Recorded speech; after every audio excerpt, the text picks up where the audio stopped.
बात इब्राहिम साहब, मैं एक बात आपको क्लियर कर देना चाहता हूँ आपकी मीडिया के माध्यम से। सबसे पहली बात, माँ है, 300 करोड़ अपार्ट है। जब वो 300 करोड़ का आदमी है, मुझे तो लग रहा है वो छोटा आदमी है और शक की बुनियाद पर उनको कुछ टारगेट कर रहे हैं। सच्चाई और झूठ का जो है फाइट हो रही है। एशियन टाइम्स में आप सबका फिर से स्वागत है। मैं इब्राहिम आपके साथ। दोस्तों, आप सबने सुना होगा कि पैसों के दम पर लोग कितना कुछ कर लेते हैं। जी हाँ दोस्तों, आज मैं बात कर रहा हूँ 1 साल पुराने वाक़या की। 29 मई 2020 में आज से तकरीबन 1 साल 3 महीने पहले चामराजपेट की एक हॉस्पिटल से एक बच्चा चोरी होता है।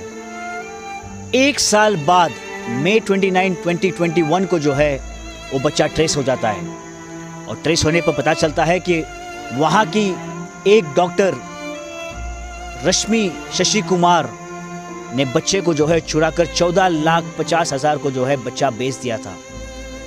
जी हाँ दोस्तों, आज मैं उसी माँ बाप के साथ खड़ा हूँ जिसका वीडियो हमने पहले भी बनाया था, ये कहकर के जो है बच्चा मिल चुका है।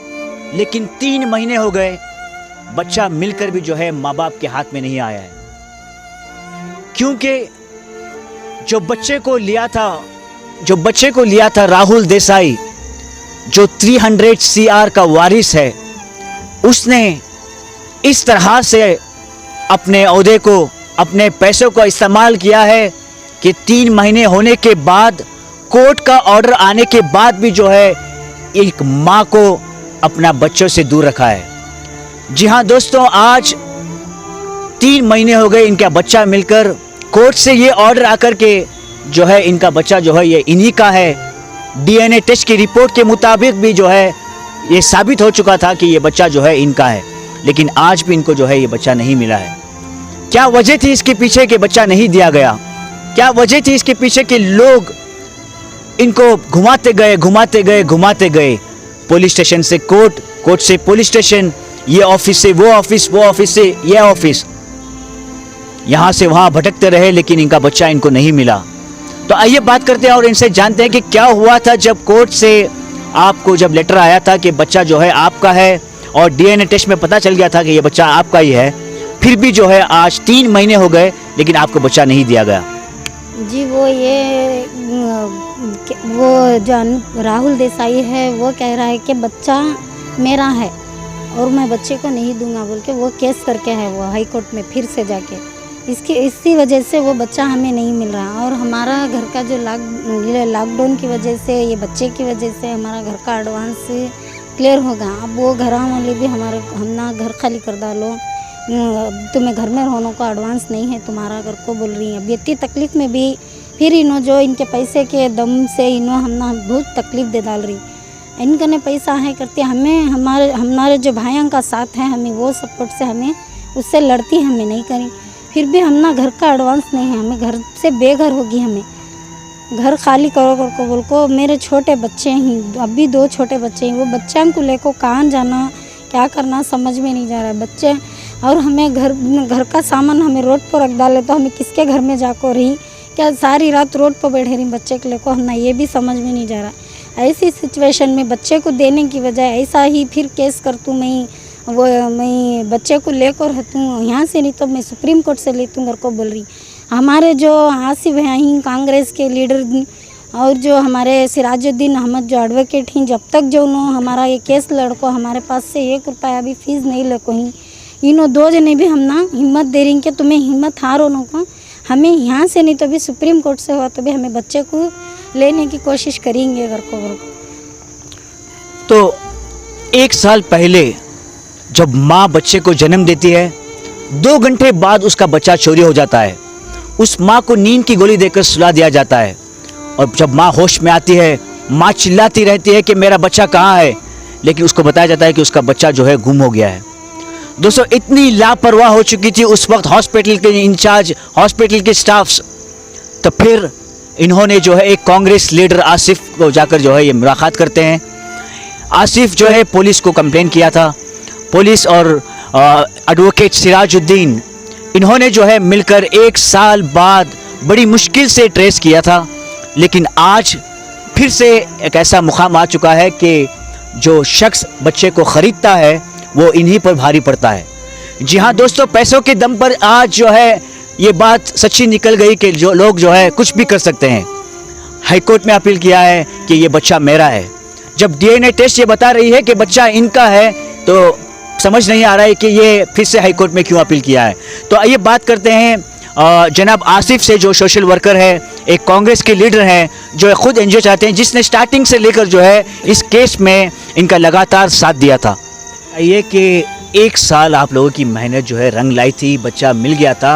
मिलने के बावजूद जब कोर्ट ने ये डिसाइड कर दिया कि बच्चा इनका है, फिर भी जो है इनको बच्चा नहीं मिला है, ये किस वजह से नहीं मिला? मेन में सब्जेक्ट, आपकी जो सब्जेक्ट है इसके ऊपर मैं तो बाद में बात करूँगा, एक मिनट के बाद बात करूँगा। लेकिन मेन जो मुद्दा है ये कैसा लेंगे बोले तो आप इसमें जो है सच्चाई और झूठ का जो है फाइट हो रही है अभी, सच और बातिल की, जिसमें इंशाल्लाह जो जीत है वो सच्ची की होगी। और इसके बाद इसके अलावा जो है सबसे पहले जो है ये जो इनका जो प्रोसेस चला है पूरा, जो बच्चा चोरी हुआ है 1 साल में, जो है बहुत सारे लैकुनास थे इसमें। एजेंसीज़ के जो है गवर्नमेंट एजेंसीज़ के भी लैकुनास थे, डिपार्टमेंट की भी स्टाफ की भी लैकुनास थे, इन लोगों का भी प्रॉब्लम था, नर्सेस का, डॉक्टर्स का, इन लोगों का सब, इन लोगों की लापरवाही से ये जो है हालात हो गए।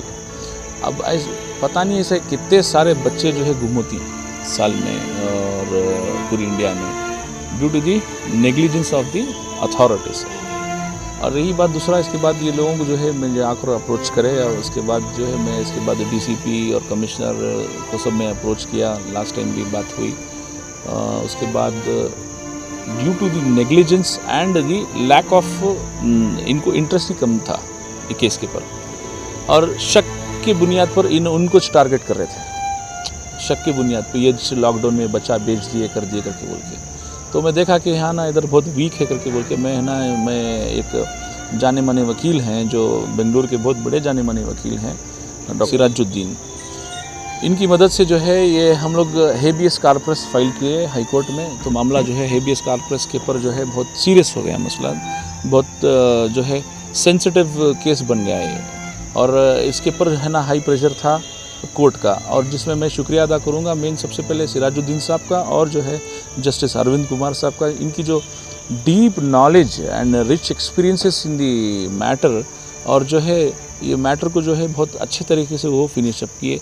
1 साल में एक टीम फॉर्म हुई बसनगुड़ी में, एक लेडी इंस्पेक्टर को जो दिया गया केस, तो वो ट्रेस आउट हो के लाने के बाद जो है कुछ प्रोसीजरल मैटर्स है कोर्ट के। तो हाई कोर्ट जो है पूरा मैटर जब केस वाइंड अप करके जो है CWCU चाइल्ड वेलफेयर कमेटी के जजेस के हवाले, और कमेटी के हवाले जो है बच्चा का जो है नेक्स्ट फर्दर एक्शन लीजिए, एंड द कोर्स ऑफ आपका जो प्रोसीजरल कोर्ट का मैटर्स है इसे वाइंड अप करके बच्चा इनको हवाले करके होकर है। इसके बाद जो है डॉक्टर्स की भी इन्वॉल्वमेंट है इसमें, DNA का टेस्ट हुआ, इनका जो आने में जो है ताखिर 1 महीना 1.25 महीना हुआ। हम लोग को भी सोच थी कि 1 महीना 1.5 महीना, समझ में आया कि मामला जो है ये प्रोसीजर है, पूरा कोर्ट का प्रोसीजर है, तो उसमें हम लोग भी खामोश रहे और खुश थे कि मामला जो है सेटल हो गया वाइंड अप। अब मुझे एक बात बताइए कि एक तरफ जो है 300 करोड़ का वारिस है और एक तरफ एक माँ के आंसू है। माँ के आंसू का जो है कीमत कोई नहीं चुका सकता, लेकिन फिर भी ये माँ को जो है दर दर ठोकर खाने पड़ रही है, पुलिस स्टेशन से कोर्ट से पुलिस स्टेशन, फिर वहाँ से चाइल्ड कमेटी। सबसे पहली बात इब्राहिम साहब, मैं एक बात आपको क्लियर कर देना चाहता हूँ आपकी मीडिया के माध्यम से। सबसे पहली बात, माँ है, 300 करोड़ अपार्ट है। जब वो 300 करोड़ का आदमी है, मुझे तो लग रहा है वो छोटा आदमी है। चोरी कर बच्चा रखकर, सच्चाई भी सामने आने के बावजूद भी जो है बच्चा उन्हें घुमा रहा है, फिरा रहा, कोर्ट को लेके जा रहा है, स्टेशन में कर रहा है, पैसे के दम पर बलबूते पे कुछ कर रहा है, तो वो गरीब आदमी एक माँ की बदवा में आ रहा है, माँ की टोटल बदवा लगती है उसे, एक चीज़। और रही बात सेकंड, फाइनेंशियल एड, जैसे कि कोर्ट के खर्चात, इनका जो भी स्टेशन का है, जो भी मामला है, ये टोटल सर्विसेज जो है मैं और हमारे वकील साहब ने पूरा जो है इसका खर्च उठा कर हैं, बेसिक खर्चेस जो भी थे एक चीज़ का, और इनका जो भी एड था स्टार्टिंग में हम लोग भी करके हैं। और मेरी ये अपील है कि मेरे मुस्लिम भाइयों और बहनों से और NGO से, इदारों से कि इनकी अपील इनकी सुने और इनका जो मामला है, इनका जो परेशानी है वो हम लोग मिलकर हल कर सकते हैं। यूनिटी जो है हम लोग, यूनिटी बहुत बड़ी चीज़ है। और आज देखिए 300 करोड़ के आदमी को जो है आज वो खुद परेशान है, वो खुद परेशान है। ताकत हमारी यूनिटी से बनकर है। इनकी जो यूनिटी है और मेरे साथ में जो है वकील साहब की यूनिटी, हम लोग पूरे मिलकर जो काम करें, यूनिटी का जो रिजल्ट है कि वो यूनिटी से वो है ना टूट गया है। तो मैं अपील कर रहा हूँ मेरे पूरे मुस्लिम ब्रदर्स एंड सिस्टर्स को कि वो समझे हम लोग अभी यूनिटी में मिलकर इनका काम है ना इंशाल्लाह करके देंगे।